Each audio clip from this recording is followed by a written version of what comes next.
So, good evening, everyone. Welcome to the NPTEL course of Carbon Materials and Manufacturing.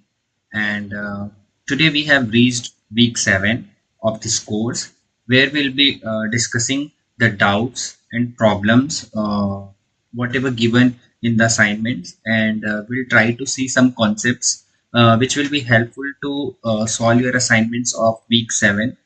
So I hope that this session will helpful for you to solve your all the assignments problem. And if you have any doubts regarding previous lectures or any questions, then you may ask by muting yourself, or you can comment in the chat box also. And if not, then we can go ahead, and if you will further have any queries, you can mail me, or you can post in the comment box, and also you can comment on the YouTube comments. So yeah, let's begin. So yeah, my name is Saurabh Soni, and today we'll be dealing with the problems related to the concepts covered in week 7. So let's begin.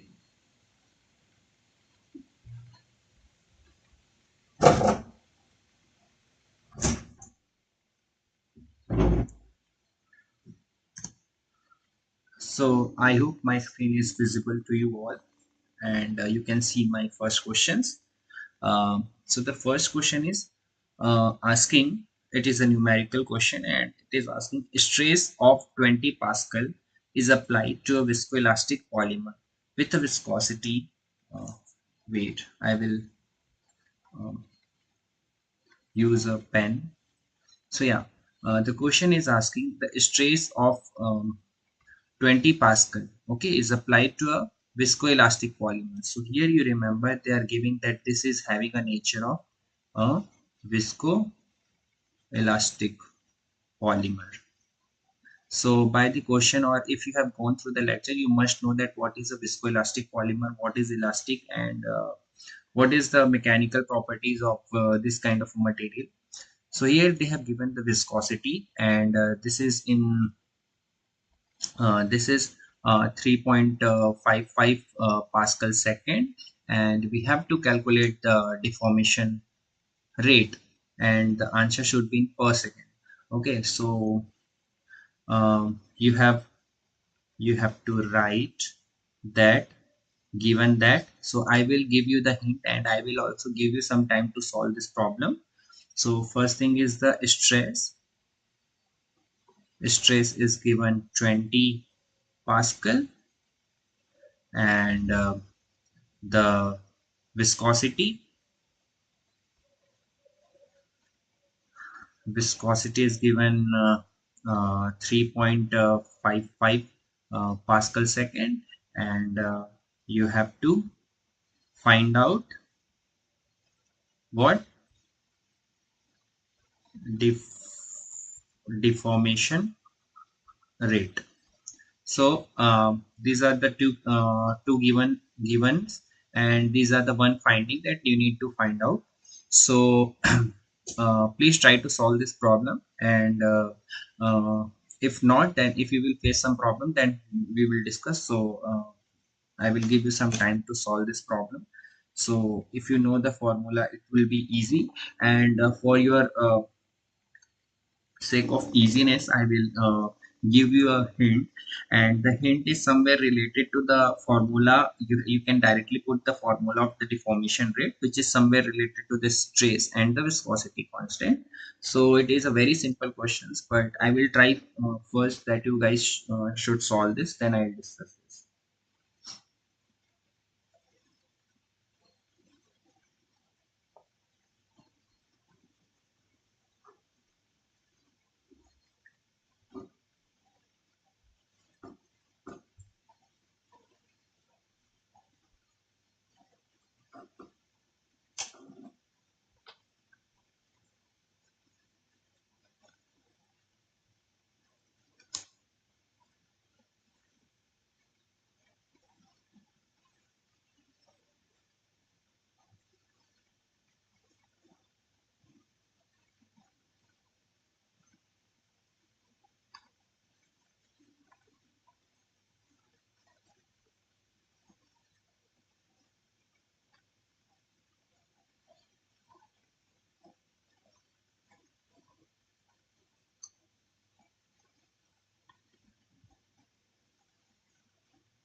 So did you guys get this?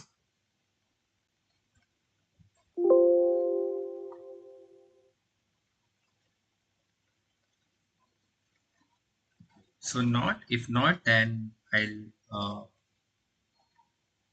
solve this for you, and later on you can practice this kind of a questions if you will have in your assignments. So okay,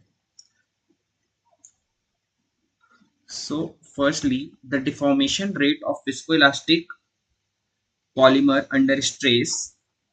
Okay, so here we'll try to write step by step, and that will be easier for you. So the deformation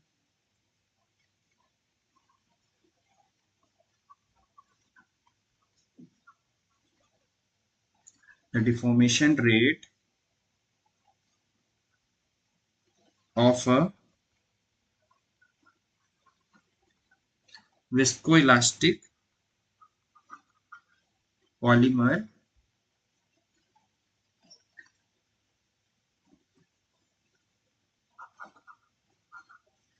under stress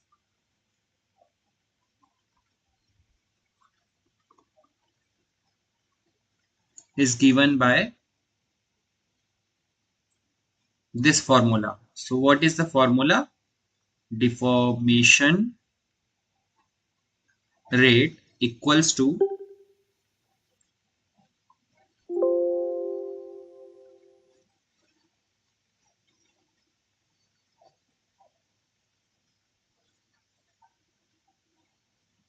deformation rate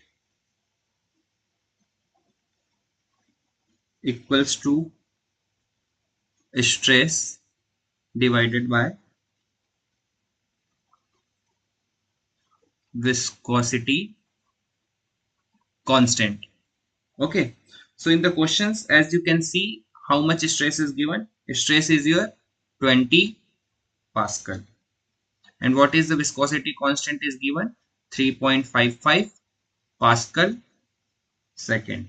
Okay, so if you divide this, the Pascal and Pascal will cancel out, and 20 by 3.55 second. Okay, so this would come out how much? Around 5.6.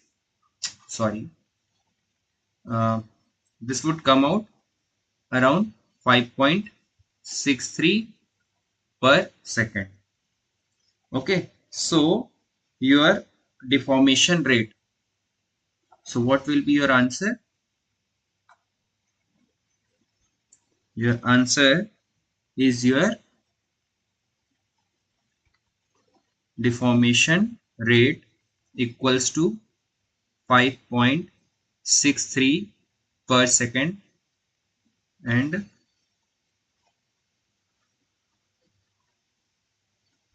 this will be your answer for this question.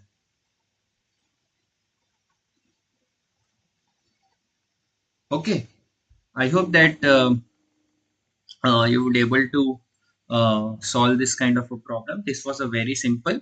I will just again try to explain one more time if you face some problem.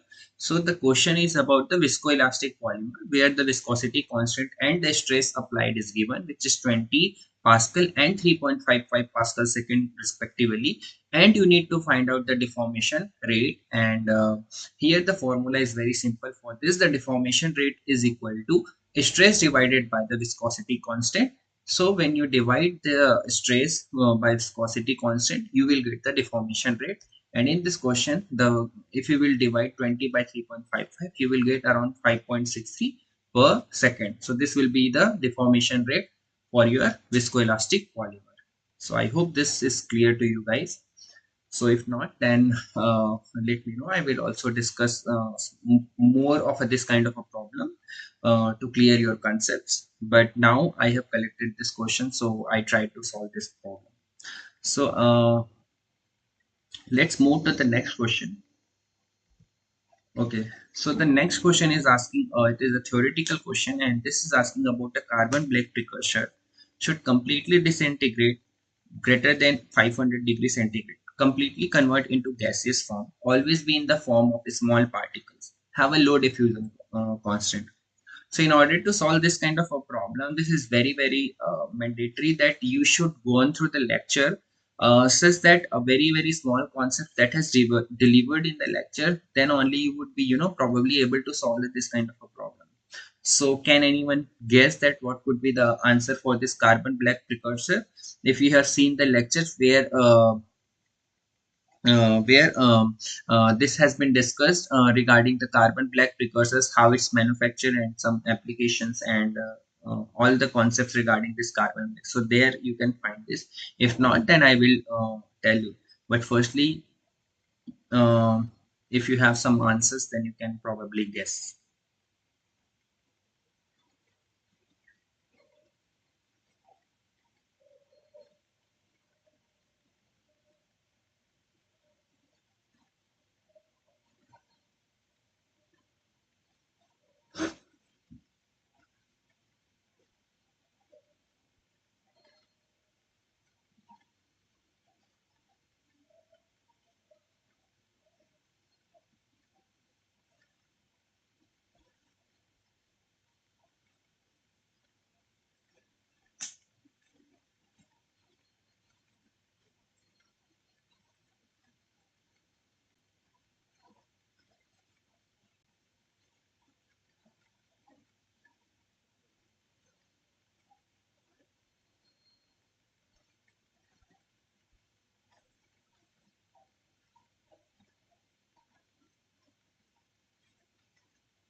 So let's discuss this. So here I will be discussing some concepts which is related to the carbon black, starting from the introduction and how it is manufacturing. So let's focus on this slide. So the first thing is carbon black, where we will discuss about its introduction. So the turbostatic colloidal carbon particles fused in the form of agglomerates. It is less than 1 micrometer and their longest dimension. So here you can see that it is like a particles which is like a carbon black which is agglomerated here. So a lot of this is uh, nothing but the carbon black. So yeah, so the colloidal systems are composed of particles. So here they have a range of particles ranging from the nanometer to the micrometer of a range, and where they will make a agglomeration of this kind of a particles. And the features that distinguish such particles from small molecules or the macroscopic molecules are, first thing is your area of contact. Okay, so in this the medium is smaller compared to molecules and microscopic systems, right? And the second is your Brownian motion when the medium is fluid. So when the first thing is area of contact and the second is Brownian motion. The first area of contact with the medium is smaller compared to with the medium. Okay, when the medium is smaller compared to molecules and macroscopic system. So in this, the enthalpy of the interaction when the particles comes with the environment and the entropy due to the translational due to the due to the translational motion is smaller, and the different states of organizations only have minor variation in terms of free energy per unit mass. But the Brownian motions, when the medium is fluid, when the medium is smaller than the area of contact, came in the here concepts. And when the Brownian motion, when the medium is fluid, then the compared to macroscopic molecules, the interaction with the medium is high. Why? Because due to the high surface area. And Brownian motion oppose gravitation, interparticle interaction, van der Waals, electrostatic solvation, etc. The cluster of these collider particles in carbon black is known as what? This is very important, and this is aciniform carbon. Acinus means grapes, right? So here in this image, you can clearly see in the scale of 1 micrometer. So these are like a carbon black clusters. Okay, so these are like agglomerations. Many particles are coming together. So this is what? This is nothing but the carbon black. Okay, structure model and interlayer separation. So here they are making some kind of a spherical. Here you can see a lot of this kind of agglomeration comes, and they are making a this kind of a shape, dome shape. Okay, so I will draw it here, something like this. Okay, so here they have a lot of this arrangement of your uh, chunks of your agglomerates, and these are the layers of the interlayer separation. So here you can say this is your first layer, this is your second layer, this is your third, and similarly, and so on and so forth. So here whenever there is a, like as we have discussed in our graphite is also a layer of your graphene. So when you have some this kind of things, then the inter layer separation matters, and here the value which is the interlayer separation is around 3.5 to 3.7, and the unit is in the angstrom. Okay, so this is a carbon black. So the carbon black and the soot. So firstly, anybody knows that what is soot?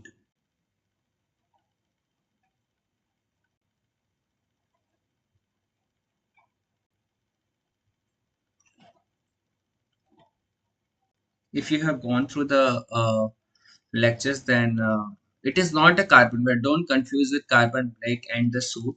So if you know, then please let me know.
So what is soot?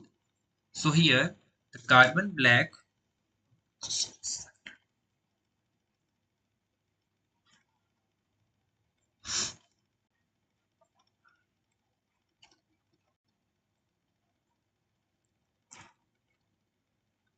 So first of all, the carbon black should not be confused with soot. It is not a soot. Okay.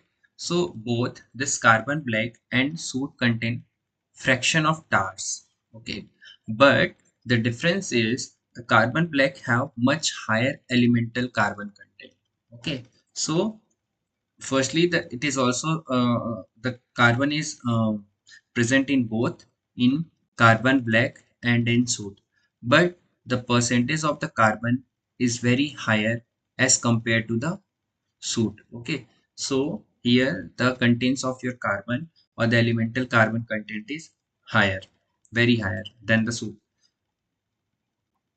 and the soot may contain a larger droplet of tars, oils, resins, while carbon black essentially contains cluster of nanoscale particles. Soot's are particulate material having variable quantities of organic, inorganic solid along with tars and the cross-linked resins. Soot's may be carcinogenic. Why? Because it has a presence of impurities such as aliphatic hydrocarbons, naphthalenes, polynuclear aromatics. Okay, so here the main point is your soot is your carcinogenic. Okay, because it has an impurity of naphthalene and hydrocarbons and polynuclear aromatics, aliphatic hydrocarbons, and it is heat treated it more than 1200 degrees centigrade to yield particulate carbon with low impurity level. Okay, so since it has a impurity, so if you want the shoot from the impure to pure, you have to do your heat treatment at 1200 degrees centigrade such that the impurity can remove from your shoot. Okay, so this is the main fundamental that how can you remove the impurity, and the density per specific area of such carbon may different from typical carbon black. India, our country, is the second largest producer of carbon black globally, right? So India exports this because we have a good production of this. We have industries where you can see production of the carbon blacks in a very high level, and Indian inks have been known to contain their well-defined carbon blacks around 3,000 years ago. So this is very good. And what are the applications that we can use our this carbon black is the reinforcing agent for rubber pigments in the inks. So inks is what sometimes we do need our inks of carbon ink and carbon black inks that can be applicable for your variety of applications such as in energy storage or in printed electronics field, or to make some kind of a composite with other materials and other coatings and plastic reinforcements. Okay, so here as you can see that carbon blacks, these are like very uniformly distributed, but shoots are like you can see here, it's not a very well distributed, so particle size there is a difference, and this is a very uniformly, right? So this is your carbon black and this is your shoot. So the reinforcement mechanism is what? If you have gone through any course of a composites, then there you might have heard about this reinforcement and the matrices. So where what is exactly happening in this reinforcement mechanism is that the formation of a physically bonded flexible filler network, polymer filler coupling. Okay, so what will happen here? So what this is saying about is that suppose if you have any matrices. Okay, So in this matrices you have to reinforce in order to enhance the property, okay, property of your material. So what will you do? The formation of a physically bonded flexible filler network. So when you will try to reinforce some material, then it will make a flexible filler kind of a network, okay, it will connect with your matrix in your material. And polymer filler coupling, there will be like, polymer will also be present, and that will make a strong bond or with your present matrices in order to introduce or enhance some property that you want to achieve. So in this way you use reinforcement in your matrices to improve the property of your material. Here a lot of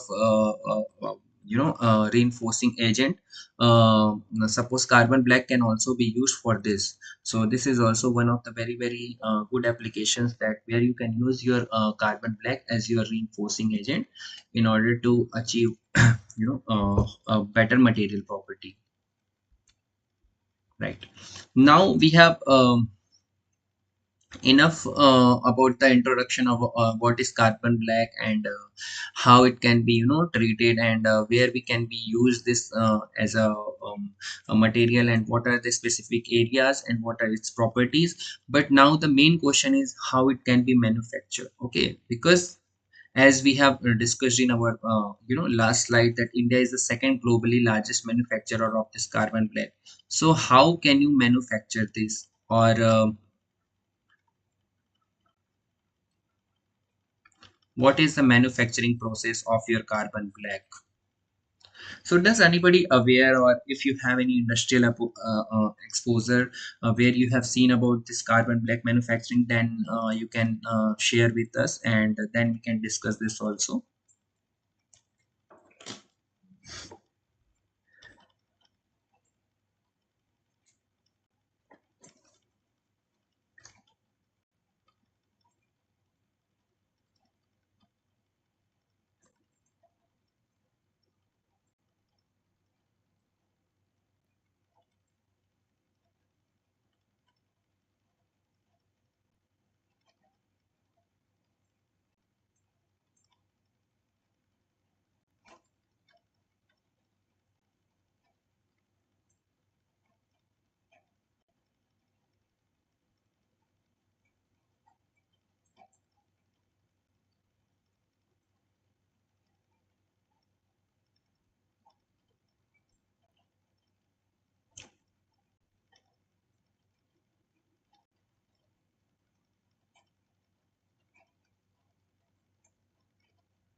So um, my question was it's regarding its manufacturing.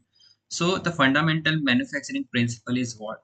The reaction of a hydrocarbon fuel, uh, like light oils, gaseous hydrocarbons with a limited supply of air at temperature of, this is the temperature that you require between the 1300 to 1500 degree centigrade, right? So this partial controlled combustion is known as thermal oxidative decomposition of hydrocarbon. Okay, so what is happening here? Here, there is a reaction will happen. So you will have a hydrocarbon fuel,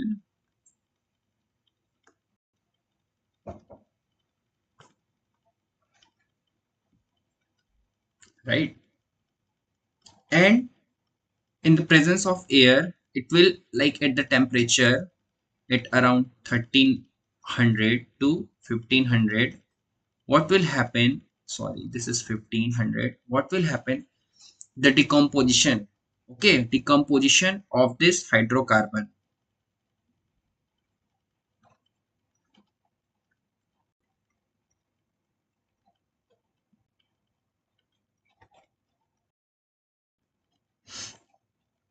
okay. So what kind of a decomposition it is? It is a thermal oxidative decomposition. Okay, so direct thermal decomposition, which is nothing but a pyrolysis, which we have discussed enough in our few classes. So hydrocarbons can be used. Carbon black precursors must be able to completely convert into gaseous state for combustion. Okay, so non-vaporized hydrocarbons are used in some thermal oxidative process where they are first dissociated into small fragments, right? So this is your schematic where you can see. So suppose here you will have a your raw material hydrocarbons mixture. So here you will continuously pressure, temperature, and the concentration density will be controlled. And this your hydrocarbons in the presence of your hot gases, this will go to the reactor and the production unit where you will have a shear and the velocity of gases, temperature, partial pressures. These all are the parameters that in order to get your material of the specific property that you have to handle or optimize. Okay. Then what will be the next? Carbon black aerosol and the process gas. Okay, so this will very important that aerosol. So aerosol, if you have heard about, if not, then please search that what is aerosol. It is when you will search about this aerosol, then you might know that in what form this carbon blacks are coming. Okay, so it will go to the quencher where you will have a water and the jet velocity and the temperature of this water is also maintained, and cooled aerosol. Okay, through cooled aerosols, it will go to the filters where your particle size and density will be optimized. Then it will be fluffy carbon and the carbon black deposits will come. And at last, you will do a pelletization or the further process in order to get your the required size and shape what you want. Okay, so these are the generic steps or the schematic you can say that you can follow in order to see the manufacturing of this carbon black. So this is a manufacturing process, and this is nothing but a process flow and the optimization parameters. So if you will see about in any kind of a manufacturing process, then there are a lot of parameters that you have to optimize, but everywhere you will see something common terms like a temperature, pressure, partial pressure. Okay, and the velocity of your gases, because here the main thing for the decomposition is required your gases. There only you are having the decompositions. And the velocity, if you will have something like a temperature, so nothing but your atmosphere temperatures inside your unit and the reactor, what are the temperature of your water, particle size, what particle you want, and according to these all parameters you will set the according to this all requirement, you will set the parameters in order to get the optimum size and the shape of your materials and the property also. So yeah, these are the generic way of manufacturing of your carbon black. For the this is, here you can see the SCM image of the individual carbon particles. So this is a one particle. Okay, So this is how it looks like. If you want to see some see the real manufacturing, then there are some YouTube video available. You might found that very interesting. If you want to enhance your knowledge, that how, or it would be better that you can expose to any industries where this kind of a production is happening. So yeah, again, the carbon black precursor must be completely converted into gaseous state. Okay, so here it can be completely converted into the gas form, where the cluster morphology and the particle size can be tuned during the manufacturing process. The carbon blacks can be produced, okay, in turbulent and diffusion flames. Okay, so here the two new term came into the picture. So the first thing is your turbulent. Okay, so turbulent is what you might have heard in in flight and all, that the turbulence is nothing but like it is a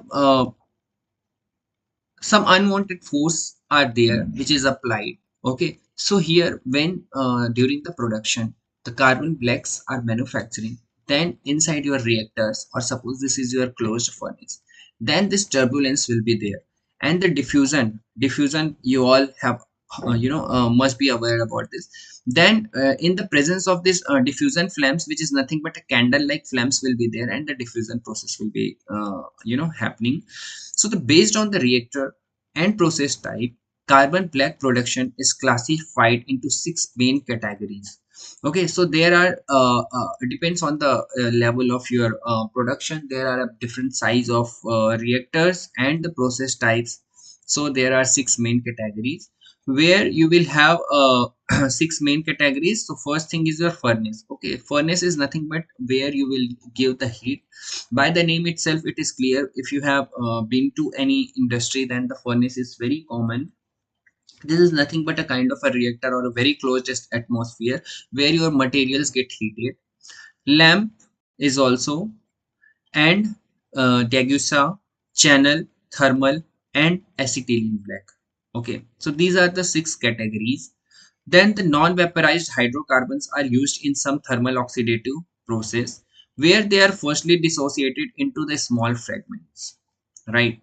So before any process, you should have what size and in what form you want your precursors and your raw materials. That is also very important.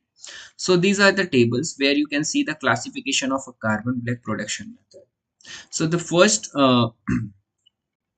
column is introducing about the production system type, whereas in the second you can see that what are the process and the precursors are applied. So first thing is a closed system where you will have a turbulent flame and you are using a process furnace black where you are using aromatic oil and the natural gas as a your precursor. Similarly, in the production type is keeping its constant where you will use closed system, and in here in the closed system you will have a turbulent flame, and when you will be using a open system, then you will be having a diffusion flame. Here you are using a lamp black and the aromatic oil. Similarly, this degussa or the gas black, channel black. So here the precursors are your tar distillates, and the natural gases. So these are your thermal oxidative decompositions. Okay, where you are having this thermal oxidation process is happening. And then you will have a system types which is a discontinuous and the continuous. So here you will having a thermal black and the acetylene black as a process, but here you are using a natural gas or oils and the acetylenes as a precursors. Okay, so this all are depends, I mean the production methods, it depends on the what are the process and the system types you have and the what are the precursors you have. So as per the availability, and there are many things that you have to look upon that what are the required and the minimum optimum property you want. And also not only the property, there are a lot of things that you have to consider, such as the cost, and there are many things. So in sum up that you have to wisely choose that what are the kind of a systems and the process and the precursors you want during the manufacturing. It is not just only applicable to the carbon black, as well as it is for any kind of industrial manufacturing process, whether it could be a hot metal or the steel or your graphite or such as like yeah, we have heard about like graphite and the carbon black, and also we will see some materials which is also related to the carbon in our next slide, that how are its manufacturing, right? So the thing here is the carbon black formation mechanism. Okay, so the main thing is whenever we are going for the any kind of a manufacturing, then one thing is very common is your science, right? So whatever we are making it to the industrial level, they must have been somewhere started by using a science, right? So firstly, that's why the research are very predominant wherever we wanted to do some, wherever we wanted to do something, or wherever we wanted to do wanted to scale up the things, we have to do some research. We have to do some research in our basic lab skill. There your physics, chemistry and mathematics is very important, then how it is happening, then only you are able to scale up any things to the up to the industrial level. So here also you should be aware that how it is mechanism. It's not simply that we are exposing to the reactor and giving some certain amount of a temperature and you are getting a carbon black. No, it's not like that. You have to know that what are the exactly happening in the molecular level or in the atomic level in order to properly understand the chemistry or the physics behind that process. So similarly, here we will discuss about this. So you can see the carbon black is formed in the gas phase rather than on any substrate. So usually this is used in the smoky form. So no catalysts are present. Hydrocarbons are partially burned. Right. The process can be divided into 5 steps. The first thing is your initial combustion. So combustion, you should know that combustion is a very simple process, and I have already discussed. So if not, then you can see my previous videos that where I have discussed detail about the combustions. Nucleation of small particles. Then agglomeration of small particles to form larger agglomerates, surface growth of larger particles, and then the oxidation. So what is happening here is nothing but the first thing is initial combustion. In the initial combustion, you will in the presence of the gas or the oxygens, your material will get after applying a certain amount of temperature that will get heated, and due to the as a result, you will have some nucleation of smaller particles. Okay, what will happen then after that? These smaller particles will come closer and that will started to agglomerate, as I have shown in some previous slides that how the carbon black particles are usually agglomerates to form a larger agglomerates. Then because it has started to nucleate, then if there will be nucleation, there must be the growth. Okay, so there will be the surface growth in order to get a large particles, then the oxidation will take place. So these are the 5 basic steps where you can see the first one is your okay sorry the first one is your initial combustion, second one is your nucleation of the small particles, third one is your agglomeration of small particles into the larger, fifth one is your the growth fourth one is your the growth, and the fifth one is your the oxidation. So these are the 5 initial steps. The initial reaction, so here you can see this is your hydrocarbons and the combustion is happening in the presence of oxygen. You are forming a carbon oxide, and this is hydrogen, and this is your oxygen. Okay, so if you have this balance of a reaction balance, then you can do this as your exercise. And the carbon particles should be formed when m is greater than 2y. Okay, that means that C by O ratio should be greater than 1. That means the carbon should be the more as compared to the oxygen because it is greater than the 1. Okay, so that's why it is saying the M should be greater than the 2y. But may form at slightly lower C by O ratio since the process is non-equilibrium. The products of initial combustion reaction. So after this reaction, what you will get as a product?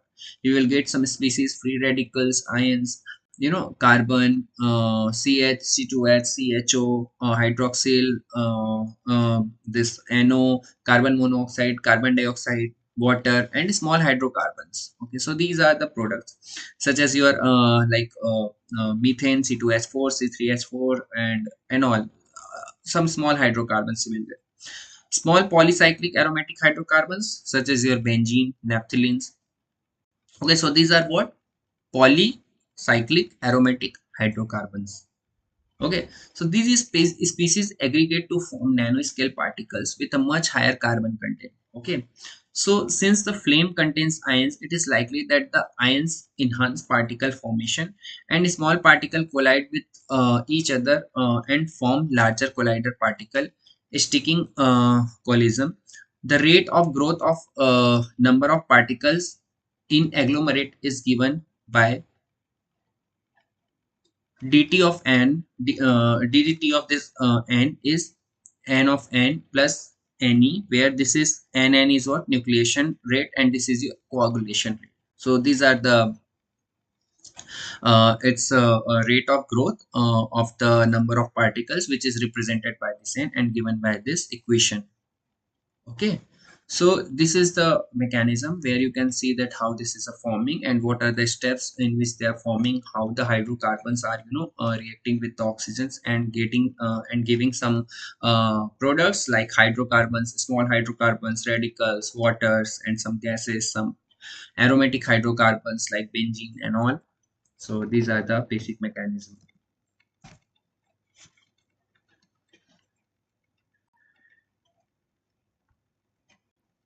If you have any doubt, then please think and let me know. Then I will also discuss regarding the previous slide.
So the second, the next one is your surface growth.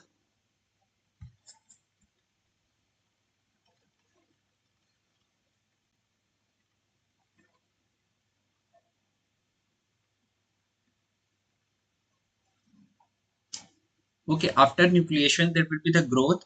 So in the surface growth, the once the particle start to agglomerate, more particle will start attaching to this existing cluster. Okay, so in this way, suppose if you will have a the particles which are started to agglomerate, then the more and more particles.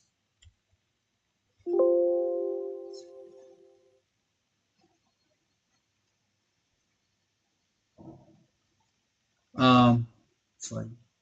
Then the more and the more particles will comes and start to agglomerate in such a way that it will become a large particles. Okay, so this surface growth provides stability. Okay, why? Because this will provide is the stability because it is a energy favorable. Okay, so the small particles are otherwise unstable. Okay, so carbon short range order only offers weak forces. So when it becomes strong by agglomeration, it will be stable. Finally, what will happen? The oxidation. Okay, after becoming this cluster, that will be oxidized. Oxidation of this cluster will happening. So that will take place and reduces their overall concentration. Some carbon is consumed. Since oxygen is already present in the system, oxidation is difficult to control and may even take place before the agglomerations also. So the following parameters need to be optimized locally in the reactor. Okay, so like as I have already discussed, these are some parameters that you have to always optimize before any process. So the temperature, oxygen concentration, and what are the flow rates of your gas, and the selection of your fuels, that what are you using, what are the C by O ratio, C by H ratio of your fuels. Okay, so C by O ratio, C by H ratio, some partial pressure or pressure. So these are some parameters that you have to optimize. So the production step for the larger scale is nothing but the feedstock. Um, when you will be when your raw material will mix in will start mixing in the unit or in the reactor. Carbon black production unit, reactor or the furnaces, equipment for the separation of carbon blacks from your byproduct of gases, and final processing of your carbon black, storage facilities for the end product, and utilization of your waste gases. So these are the production steps for the larger scales that you have to consider for the manufacturing of your carbon black. Clear?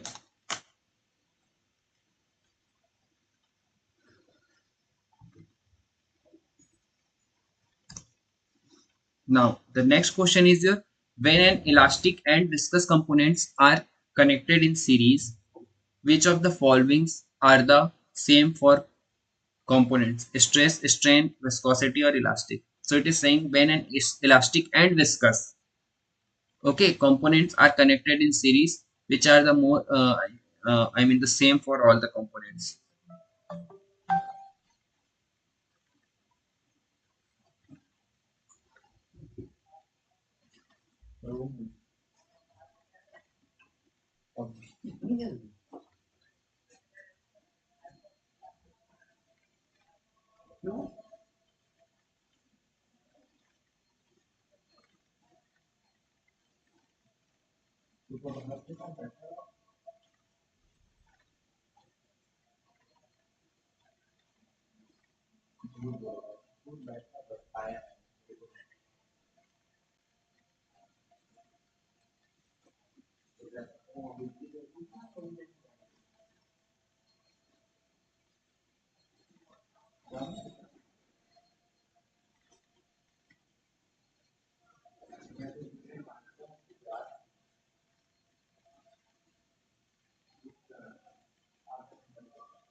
So yeah, the question is about it's when an elastic and viscous components are connected in series, which of the following are the same for all components: stress, strain, viscosity, elasticity. So if you have gone through the lectures, then you can see. So firstly, I will discuss also about this carbon fiber. Then I will slowly move so that you can get a better idea. And also, I would like to cover this topic.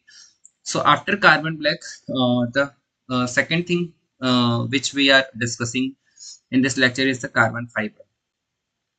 So you have heard this term fiber in a general term. So what is fiber? So it is a length of a structure is much greater than its diameter. Okay, so it's like a diameter is smaller but the length is smaller. So it's like this. Okay, so such that the diameter can be neglected, it is known as a fiber. Their aspect ratio should be greater than the 100. Fibers are called one dimensional. Okay, it means that it is the diameter is very small, such that the only the length will be considered. That's why it is called the one dimensional. And the carbon fibers may have diameters between 10 nanometers, which is very small, to the tens of micrometers. A nanofibers should have its diameter of less than 100 nanometers. Okay, so often one bundle of this carbon fibers has a fiber of a different diameters. Hence, they are simply called carbon fibers or carbon nanofibers. Okay, the term carbon nanofiber is used when the average diameter of a fiber is less than your 100 nanometer. Okay, or individual fiber of a less than 100 nanometer diameter are used, then it is called the carbon nanofiber. Carbon fibers are used in bulk industrial applications or as individual uh, fibers. Woven fibers mats are also used in devices. For manufacturing process purpose, these carbon fibers are typically used as a composite known as the carbon fiber reinforced plastic. There are two methods of preparing this carbon fiber. First is CVD, which is chemical vapor deposition, and the second one is your spinning of polymer followed by carbonization. This electrospin of this carbon fiber have higher aspect ratio, but vapor grown of this CF offer a better control over the size of a microstructure.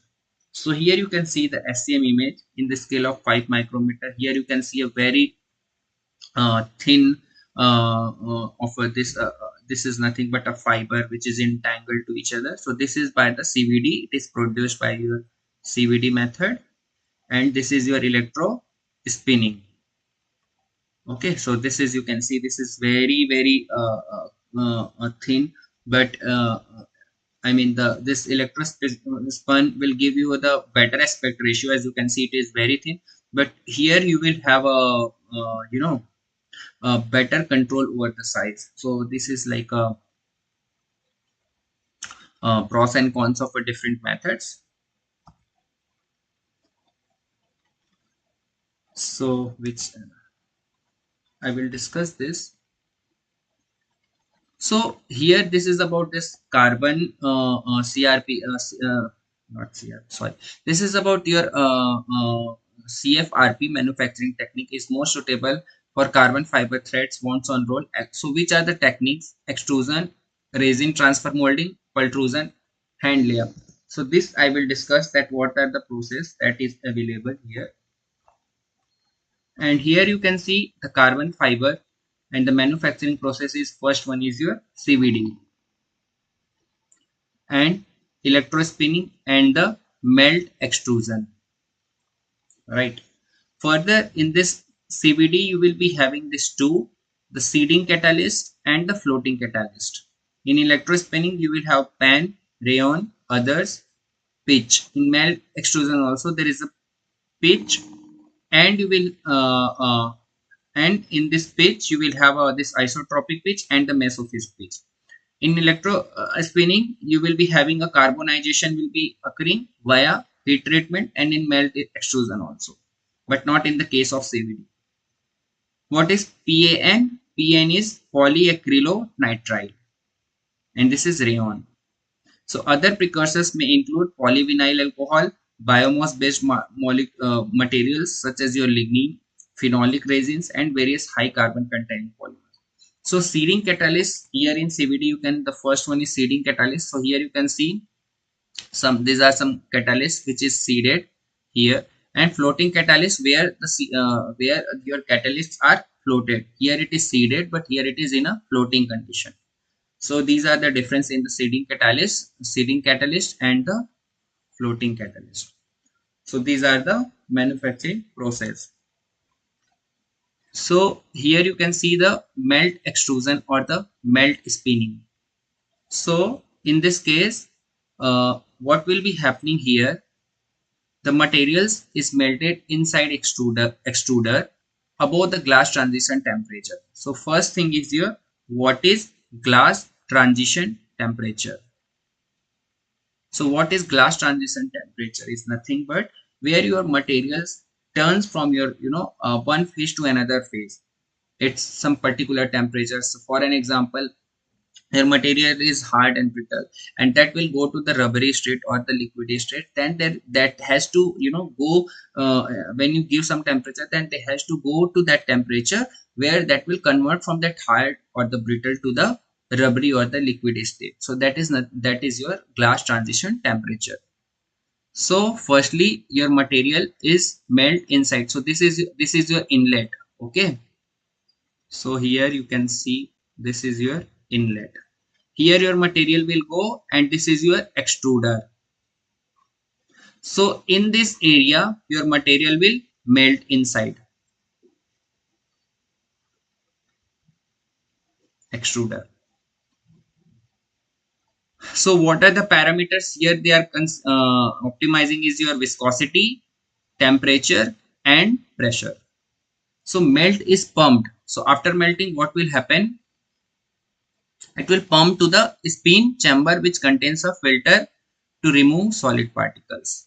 Okay, so after melting here, it will go to the spin chamber which contains a filter so that the solid particles can remove, and only the melt particles can go. Okay, so this is your spinneret or the spin chamber. Here that will happen, and only your solid particle, this will restrict your solid particles here. So bottom of this chamber contains multiple capillaries. Extruded fibers are cooled by air and collected, wound. So here you can see here, this is going, and this is like a quenching and cross flow here. So this is I mean the fibers are coming from, like this is a cross flow here, and quenching that, it is cooled by the air, and this will be wounded. So here it will be wounding, it will be rotating like this. So the viscosity of the material is controlled by melting temperature. Okay, so this viscosity can be controlled by varying the temperature, and commonly used for pitch or polymer melt. In this you will be mostly using the pitch or the polymers.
Yeah.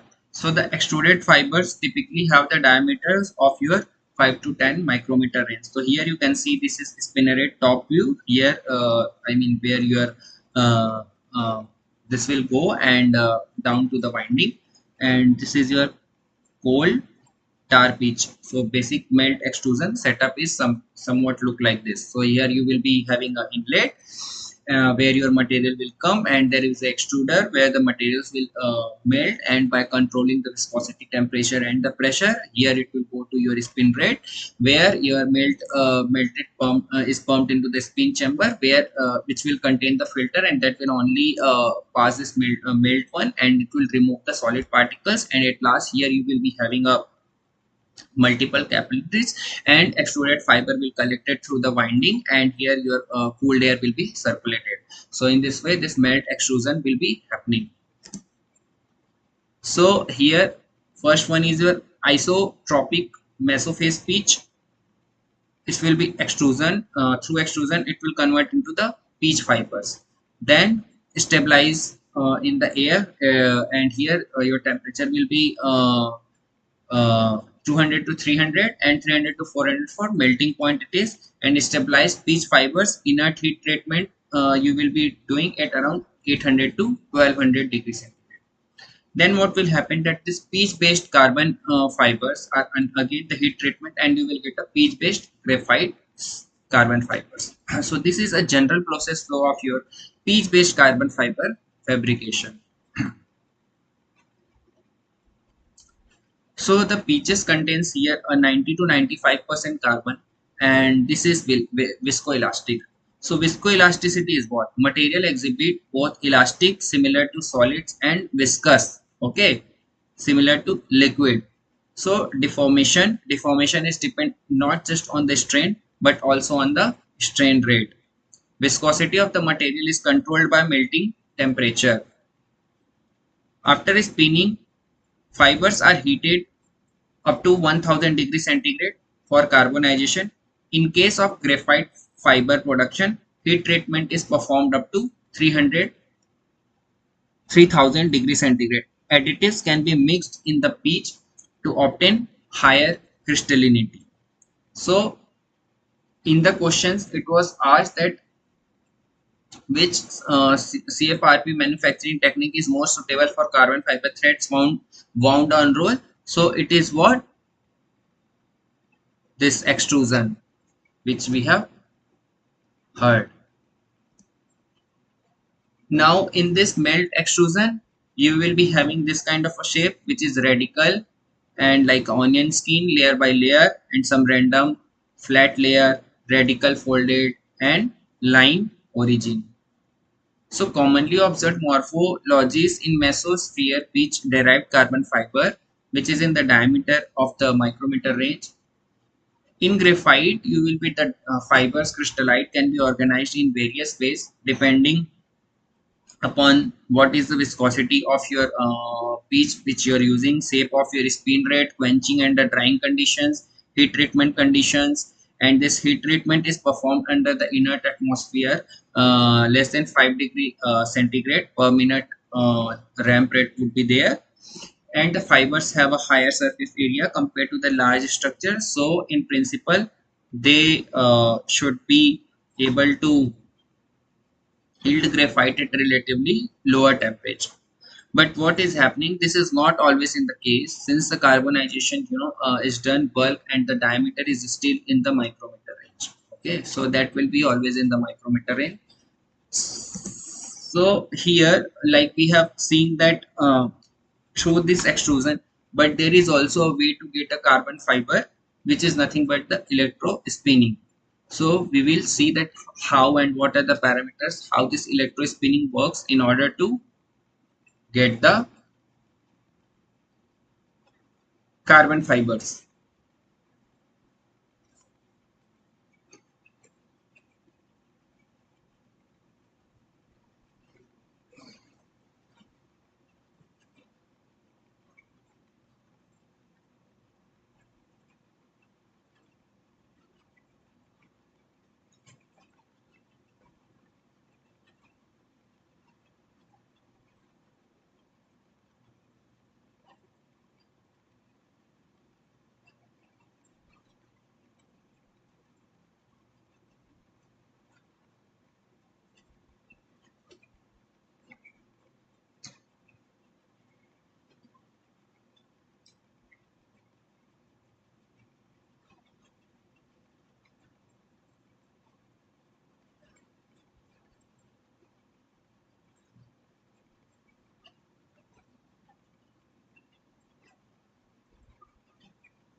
So in electrospinning,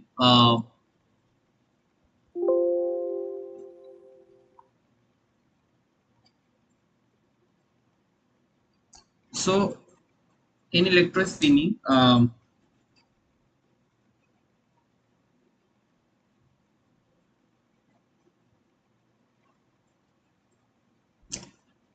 we'll be seeing that how these fibers comes over here.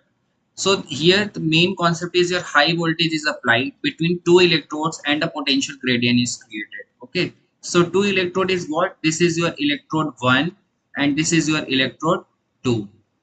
So the polymer solution or the melt is filled inside the syringe. So here you will be, what you will do, you will fill your solution inside the syringe. And what you will do, you will just apply one needle. Okay, so this is your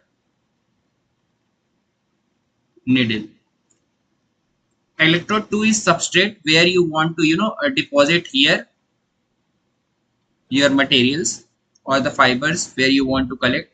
So now you will give a voltage, electrostatic force overcome the surface tension of the droplet on the needle, which takes the shape of a cone. Okay, so this will be like a conic shape will come. Further instabilities induce a fiber jet from Taylor cone. Initially there is one thick fiber that further splits, and in this way you will get this kind of a fiber mat. You will be depositing like this and you will get this complete kind of a fiber mat. Okay, so here you will be having electrode 1 and electrode 2, and this will be your distance should be 0.05 to 1 mm near field electrospinning, and you have to supply the voltage such that your fibers can collect into this uh, uh, electrode 2. Here the mainly it is used for the polymers, occasionally for the pitch electrospinning pan fiber mat. It is look like this. It is very beautifully fabricated, and in this way you can get this. And here the far field, the distance can be your 5 to 20 centimeters, depends on the how much what you want to use for what purpose. So this is your collector substrate. So in this way you will be having this electrospinning process. Now after the yield point, viscoelastic polymer shows the following mechanical behavior: strain hardening, increase in modulus, fracture. So after the yield point, so here you will see this is your yield point. So this is your stress strain curve. So you will be having this kind of a,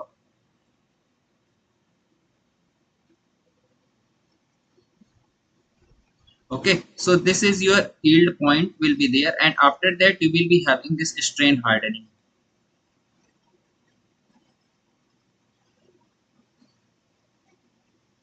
Okay, so this is the value. Here this is your elastic behavior, and here this is your plastic deformation. Okay, this is your strain, and this is your stress, this is your strain.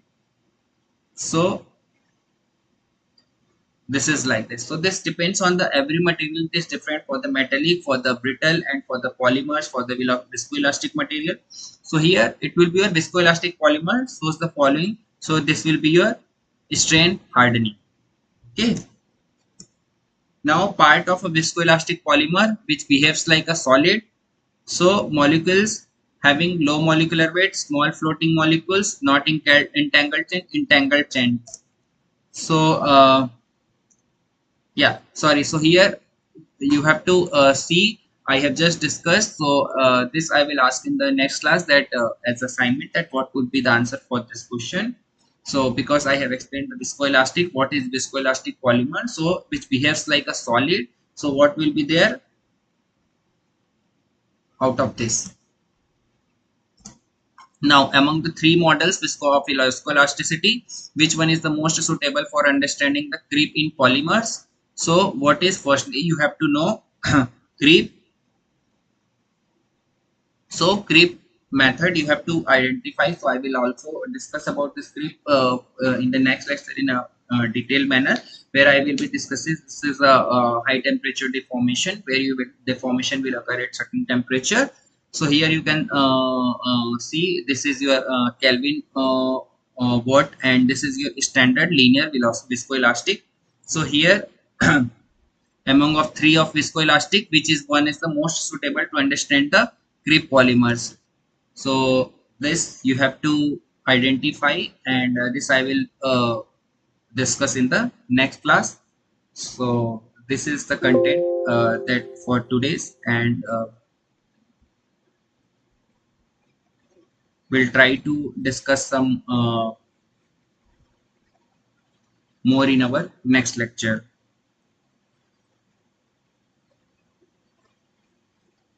So yeah, thank you all.